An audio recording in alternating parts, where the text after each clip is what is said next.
Hey guys, I'm Nate and welcome to Inform. This is a new collection of videos that I'm going to be making once a week, discussing scientific concepts within the news and breaking them down. For those of you who don't know who I am already, I'm a high school science and mathematics teacher.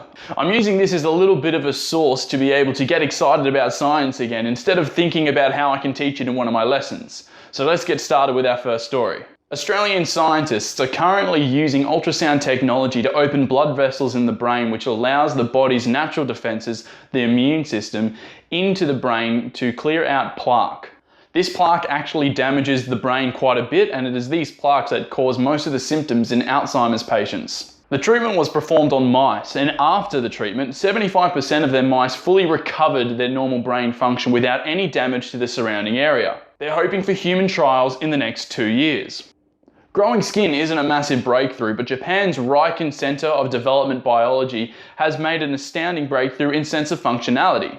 They've been able to produce skin that can grow hair, sweat, and react to muscle movement and nerve signals. Representatives from the group have said that human trials are a long way off, but they are hopeful that this technology can be used to aid burn victims and victims of skin diseases. They also believe that these tissue samples can be used in the cosmetics industry to decrease the amount of animal testing that currently occurs. Thicker than normal iridium layers have been found on the ocean floor and cannot currently be explained by present theories. It has therefore been hypothesized that the Earth came into contact with a nebula, which is a collection of gas and dust in space. And they believe that as the Earth moved through this, due to gravity, iridium was pulled to the Earth's surface. This cloud would have acted as a sun shield, drastically cooling down the planet and decreasing the amount of light for plant growth. Scientists suggest that it was this and the asteroid that hit the Earth 66 million years ago that resulted in the dinosaurs becoming extinct. Researchers at UNSW in Australia have successfully been able to reprogram fat cells into induced multipotent stem cells. This was accomplished over a 3-week treatment program. This is a huge leap forward in the sense of stem cell research because these stem cells can actually differentiate into a variety of cell types. Human trials will begin in late 2017 once the safety and the effectiveness of this treatment method has been assessed.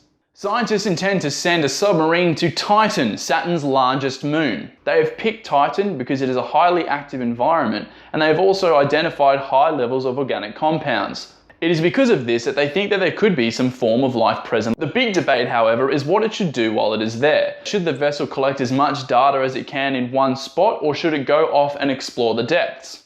Both of these are very important, but it all comes down to the limited amount of battery life that the vessel will have. Doing more of one will decrease the availability to do the other. The mission is a long way off, however, but scientists are super excited about the possibilities. And finally, a new 3D printing pen is currently under development, which will allow surgeons to directly draw cartilage onto bone. The technology has been worked on for the last 3 years by Peter Chong. Peter Chong is the Director of Orthopedics at St. Vincent's Hospital in Melbourne. The benefit of this pen is that it allows surgeons to customize the implant for the specific needs of the patient. The ink for the pen is a special bio ink that is infused with the stem cells that were generated from the human's fat cells. Version 2 is currently in the works, and they hope that they will be using it in the next decade. Alright guys, that's it for this episode of Inform. If you have any questions about any of the articles that I've discussed today, please write them down in the comment section. I'll also be putting links to the articles in the description below. If you enjoyed the content that I'm creating and want to watch more, please like and subscribe. I'm Nate, and thanks for watching.